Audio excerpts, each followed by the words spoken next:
Bismillahirrahmanirrahim. Assalamualaikum warahmatullahi wabarakatuh. Selamat berjumpa kembali teman-teman. Masih seperti kemarin, kita masih mau membahas kendaraan ya. Kali ini saya mau menyampaikan pendapat saya pribadi mengenai pertimbangan dalam perencanaan membeli kendaraan. Untuk memudahkan membayangkan, kita fokusnya di mobil ya. Nah, ada 3 pertimbangan yang menurut saya penting sebelum kita membeli mobil. Yang pertama adalah fungsi, yang kedua adalah budget atau dana, dan yang ketiga adalah investasi. Yang pertama, fungsi. Ini menyangkut dimensi kendaraan atau ukuran kendaraan. Yang kedua, kapasitas mesin atau kekuatan mesinnya. Yang ketiga, jenis kendaraannya. Dan yang keempat adalah fitur dari kendaraan tersebut. Yang pertama, dimensi ya. Dimensi ini ada 2, yakni dimensi luar kendaraan dan dimensi cabinnya. Nah, itu mesti kita pertimbangkan. Misalnya begini, kalau kita punya keluarga, itu kalau kita mau beli mobil untuk mengangkut keluarga ya. Nah, keluarga kita ada berapa anggotanya? Kalau cuma 3 orang, kita cuma butuh mobil dengan bangku 2 baris yang bisa memuat 5 orang. Tetapi kalau kita anggota keluarga kita ada 6, ada 7 orang, kita mesti punya mobil yang bangkunya 3 baris yang bisa memuat paling tidak ada 8 orang. Nah, terus keluarga kita itu orangnya kecil-kecil apa gemuk-gemuk. Nah, itu juga menyangkut dimensi cabinnya ya, yang perlu lapang atau cukup yang mini-mini aja gitu. Nah, tetapi kita juga harus memperhitungkan yakni dimensi luarnya juga, karena tidak semua mobil dengan interiornya dengan cabinnya kecil itu eksteriornya dimensi utuhnya kecil, enggak selalu. Contohnya adalah mobil sedan, tapi mobil sedan untuk sekarang ini sudah semakin tidak dipakai oleh milenial ya. Mobil sedan adalah mobilnya kaum baby boomers ya. Sedan itu kan cuma bisa memuat 5 orang, tapi dimensinya kan panjang gitu. Kalau dibandingkan dengan MPV besar aja dimensinya bisa sama. Kalau sedan yang besar seperti Camry, seperti Accord, Altis gitu. Apalagi yang zaman dulu ada Holden, itu besar sekali.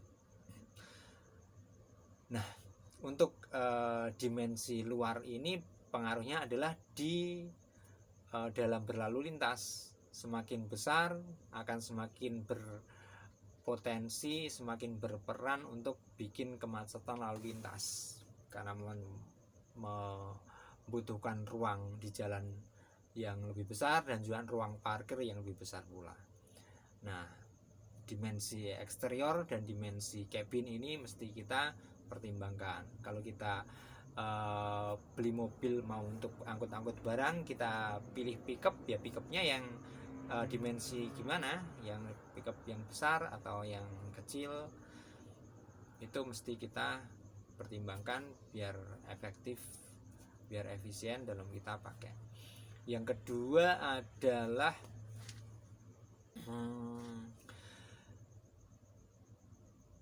kapasitas mesin. Nah, kapasitas mesin ini kita pertimbangannya adalah berapa besar, berapa berat yang sering kita angkut nanti, entah itu orang, entah itu barang, dan juga berapa medan yang akan kita sering lalui itu medan yang datar-datar aja atau medan yang naik turun yang banyak tanjakan.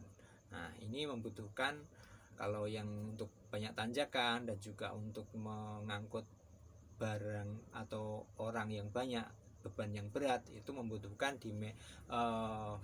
kapasitas mesin yang lebih besar.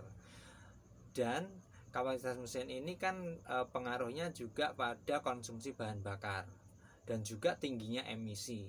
Sehingga kalau kita memang butuhnya itu yang untuk angkutan ringan aja, untuk angkut orang sedikit, ya kita lebih bijaksananya dengan nalar ekologis adalah kita memilih yang kapasitas mesinnya yang kecil-kecil aja, 1000 cc sampai 1500 cc,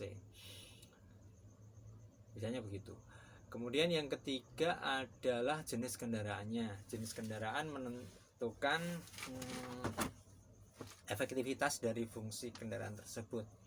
Contohnya kalau untuk angkut barang ya kita mungkin pickup.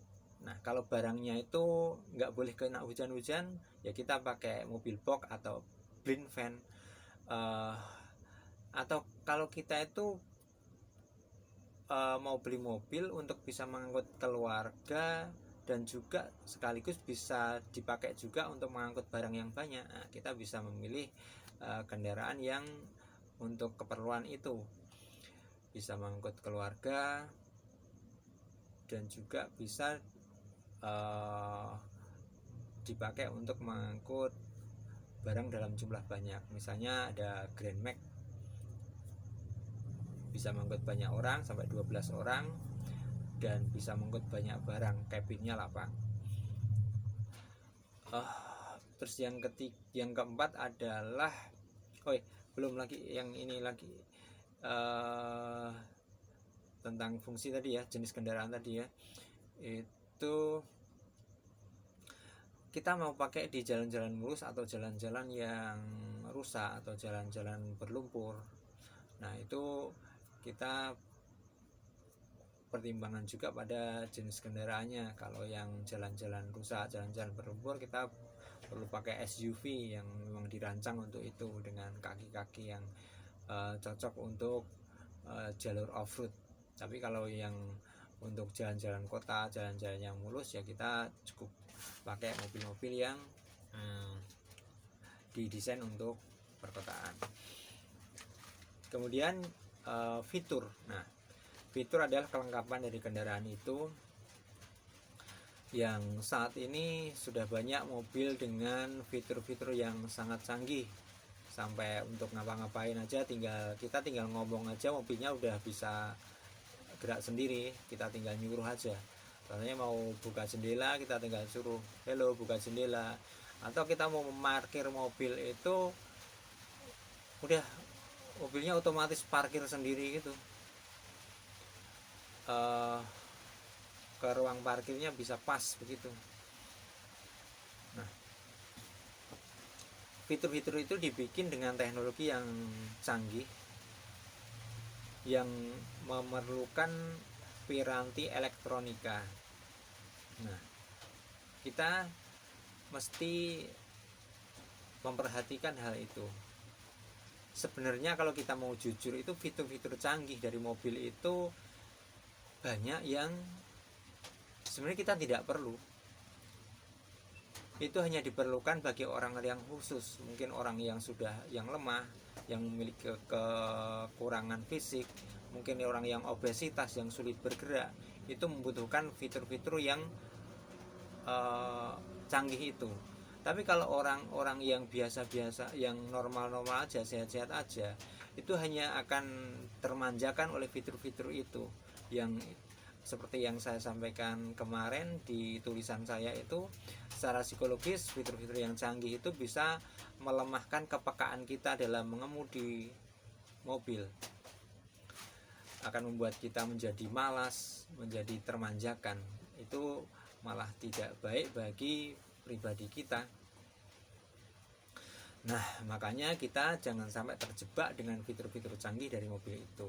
Dan kalau kita pakai nalar ekologis, kita tentu akan memilih mobil-mobil yang lebih banyak manualnya, tidak terlalu banyak fitur yang canggih yang mewakili aktivitas kita di dalam mobil tersebut.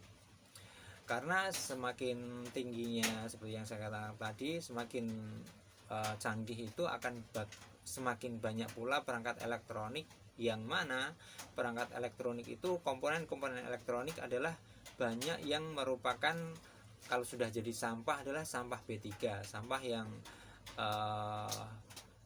memiliki dampak lingkungan yang lebih, yang mesti disendirikan, ditempatkan secara lebih hati-hati. Dan juga dalam produksinya kita dengan mobil dengan perangkat yang canggih tersebut, fitur-fitur yang canggih tersebut juga membutuhkan komponen, membutuhkan material yang lebih banyak, yang tentu saja dengan itu membutuhkan ekstraksi sumber daya alam yang lebih banyak, membutuhkan proses produksi yang lebih banyak yang akan menghasilkan pencemaran yang lebih banyak, dan juga kalau sudah menjadi sampah sampahnya akan lebih banyak. Maka dengan memilih mobil dengan fitur yang sederhana, yang banyak manualnya, serba-serba manual, itu lebih bijaksana jika kita pakai nalar ekologi. Nah, itu yang fungsi. Yang kedua adalah budget. Tentang budget, ini semakin kita memiliki budget yang besar, kita memiliki pilihan yang lebih banyak. Nah, disinilah kita sering terjebak. Terjebaknya adalah kita akan lupa dari fungsi tersebut, dan kita lebih pertimbangannya adalah pertimbangan emosional, yakni kita hanya karena ingin aja, karena kita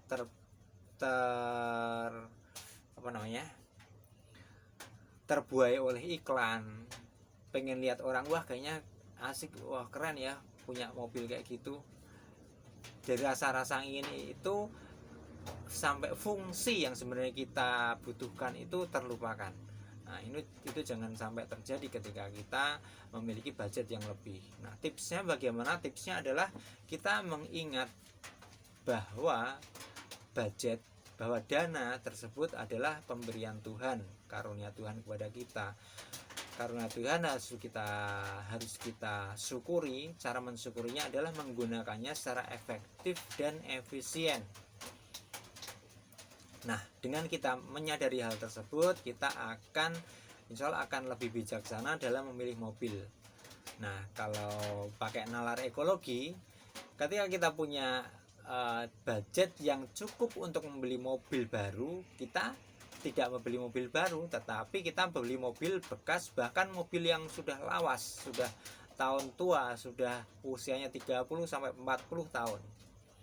Kita membeli mobil yang lawas itu dengan harga yang murah, terus kelebihan uangnya bisa kita pakai untuk memodifikasi mobil itu dengan pertimbangan manfaat, bukan pertimbangan modifikasi untuk gaya-gayaan, untuk penampilan dan sebagainya, tetapi modifikasi dengan alasan utility, alasan manfaat, agar mobil yang sudah lawas itu kita bisa nyaman memakainya, kita aman memakainya, dan bisa dipakai lama, tidak rewelan, perawatannya juga enak. Itu dengan cara kita membiayai dalam modifikasi mobil tersebut. Itu tentang budget ya. Kalau kita budgetnya pas-pasan, ya kita pilihannya dikit, pilihannya ya mobil yang bekas. Tapi kalau kita punya hanya bisa membeli mobil bekas dengan harga yang murah, kita juga akan terdorong untuk merawatnya dengan baik-baik, dengan hati-hati, sehingga mobil itu awet, dan kita bisa membiayainya sedikit-sedikit.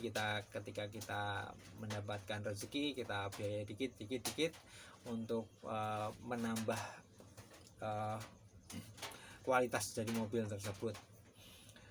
Dengan begitu kita tetap bisa berkesempatan untuk bisa menggunakan mobil itu dalam jangka yang panjang dengan kemanfaatan yang lebih. Itu budget. Yang ketiga adalah investasi.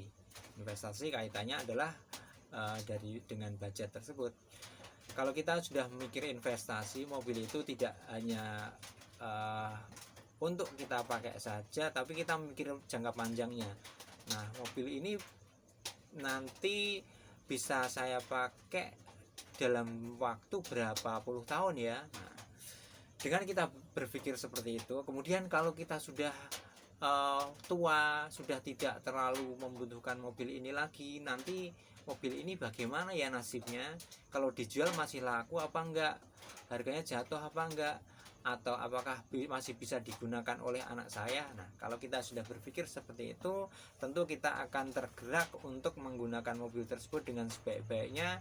Kita pakai untuk seperlunya, dengan hati-hati, dan kita rawat dengan disiplin.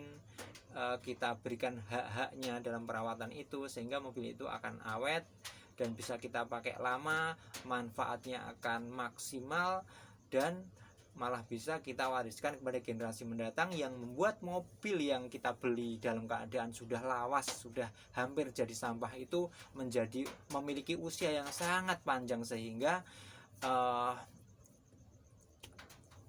target ekologi kita untuk mengurangi sampah, untuk mengurangi eksploitasi, untuk mengurangi dampak pencemaran dari produksi kendaraan itu akan tercapai dengan tingkatan tinggi. Nah, tiga pertimbangan itu penting ya untuk kita bisa lakukan. Ya, semoga bisa bermanfaat bagi teman-teman semuanya. Ingin menambahkan, monggo silahkan. Terima kasih, sampai jumpa di edisi berikutnya. Assalamualaikum warahmatullahi wabarakatuh.